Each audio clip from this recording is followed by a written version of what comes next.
Hello friends, I am Aprati. Welcome back to our channel plants space. आज की video informative रहेगी, इसीलिए पूरी देखिएगा। किसी वीडियो में नहीं कहते हैं, लेकिन इस वीडियो में कह रहे हैं तो कुछ खास ही होगा। ये प्लांट है एरेंथेमम का, जिसको ब्लू एरेंथेमम या ब्लू सेज के नाम से भी जाना जाता है। इस प्लांट को हमने 3 इंच बड़ी कटिंग से ग्रो किया था वीडियो नंबर 982 में लास्ट ईयर, जो कि वीडियो आपको डिस्क्रिप्शन बॉक्स में मिल जाएगी, ज़रूर चेक कीजिए। और वीडियो नंबर 1060 में हमने इस प्लांट को बुशी बनाना यानी घना बनाना बताया था, जिससे प्लांट पे ज़्यादा फ्लावर्स आएँ। तो कुछ टहनियों पर आप देख रहे हैं अभी फ्लावर्स नहीं आना शुरू हुए हैं, कलियां नहीं बननी शुरू हुई हैं, लेकिन ज़्यादातर जितनी भी इसमें ब्रांचेस हैं सभी में कलियां बनना शुरू हो गई हैं। और ये एक आपके लिए रिजल्ट भी है कि देखिए, अगर आप प्लांट को बुशी बनाते हैं तो उसमें ज़्यादा ब्रांचेस आएंगी, उसकी ट्रिमिंग करनी ज़रूरी होती है टाइम से। और प्लांट में जितनी ज़्यादा टहनियाँ होंगी उतने ही ज़्यादा फ्लावर्स आएंगे, क्योंकि गुच्छे में फ्लावर्स आते हैं तो जब पूरा प्लांट भर जाता है तब ज़्यादा खूबसूरत लगता है। तो साइड से जितनी भी इसमें ब्रांचेज़ हैं सभी में फ्लावर बड आने लगी हैं, और जिन ब्रांचेज़ में अभी कलियाँ नहीं बनी हैं उसमें भी जल्दी ही आ जाएँगी। इस तरह से देखिए, बाकी सभी में आ गई हैं धीरे-धीरे। अभी बढ़वार का समय है, क्योंकि जनवरी में थोड़ा ग्रोथ स्लो हो जाती है प्लांट्स की। लेकिन ये जो एरेंथेमम होता है, जो कि ब्लू सेज प्लांट है, इसमें जनवरी से आपको कलियाँ दिखना शुरू हो जाता है। और जो इनकी कटिंग्स ग्रो की थी, तो इनमें भी अब हम देखेंगे कि इतनी छोटी कटिंग में हमें फ्लावर मिल पाता है या नहीं, ये भी एक अलग ही एक्सपीरियंस रहेगा।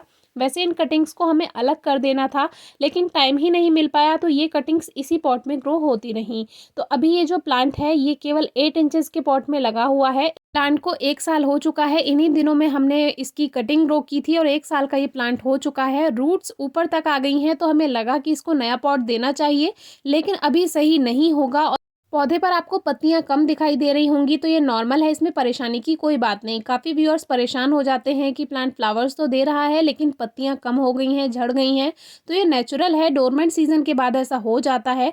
तो सर्दियों में ये नॉर्मल बात है, इसीलिए परेशान होने की कोई ज़रूरत नहीं है। आपका प्लांट बहुत अच्छे फ्लावर्स देगा, पत्तियों से उसका इस समय कोई मतलब नहीं है।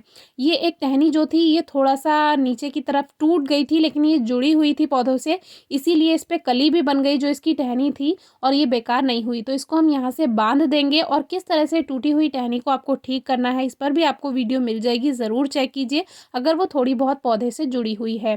तो क्योंकि अभी प्लांट फ्लावर्स देगा, इसीलिए हमें प्लांट को ज़्यादा डिस्टर्ब नहीं करना है। और रिपोर्टिंग भी इसीलिए हम नहीं कर रहे हैं, क्योंकि अगर हम ऐसा का ऐसा इस प्लांट को बाहर निकाल कर बड़े पॉट में रख भी देते हैं बिना रूट्स डिस्टर्ब किए, तो भी प्लांट अपना फोकस नई रूट्स बनाने में करेगा और फिर फ्लावरिंग पे इफेक्ट पड़ेगा। इसीलिए ये काम आप कभी ना करें। अब हम पॉट को तो चेंज अभी फ़िलहाल नहीं कर रहे हैं, फ्लावरिंग के बाद देखेंगे।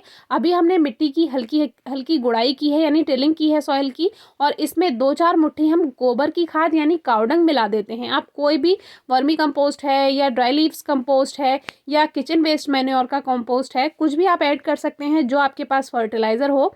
तो जब भी कोई फ्लावरिंग प्लांट फ्लावर्स देने के लिए तैयार हो, उसको ज़्यादा डिस्टर्ब ना करें। मान लीजिए हम इसको नया पॉट दे भी देंगे, तो सारा फोकस तो ये अपनी नई रूट्स बनाने में लगा देगा, तो फिर ये फ्लावरिंग पे फोकस नहीं कर पाएगा। तो कभी भी ये गलती ना करें।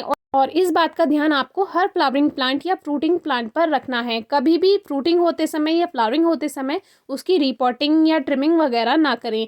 तो जो एरेंथेमम प्लांट है, इसकी ट्रिमिंग का जो सही समय है वो होता है रेनी सीजन, यानी कि जुलाई अगस्त में टाइम टू टाइम आप प्लांट की पिंचिंग करते रहें, यानी हल्की हल्की कटाई छटाई करते रहें, तो उसमें डबल ग्रोथ स्टार्ट हो जाती है जल्दी से।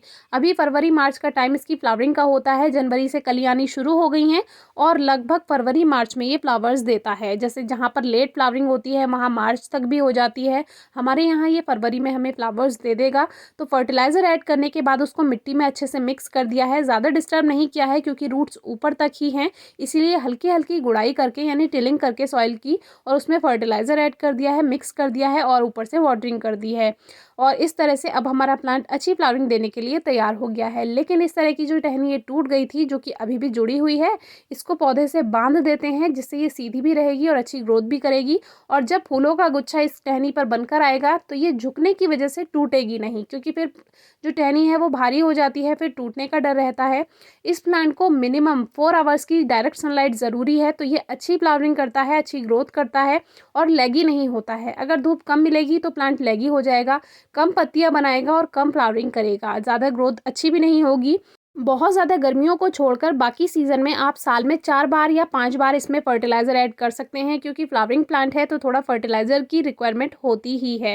एरेंथेमम कटिंग से इजीली ग्रो हो जाता है और इसमें भी डिफरेंट वैरायटी होती हैं, तो आपको जो अच्छी लगे आप ग्रो कर सकते हैं। फिर भी कोई क्वेरी हो तो ज़रूर पूछिएगा। Thank you.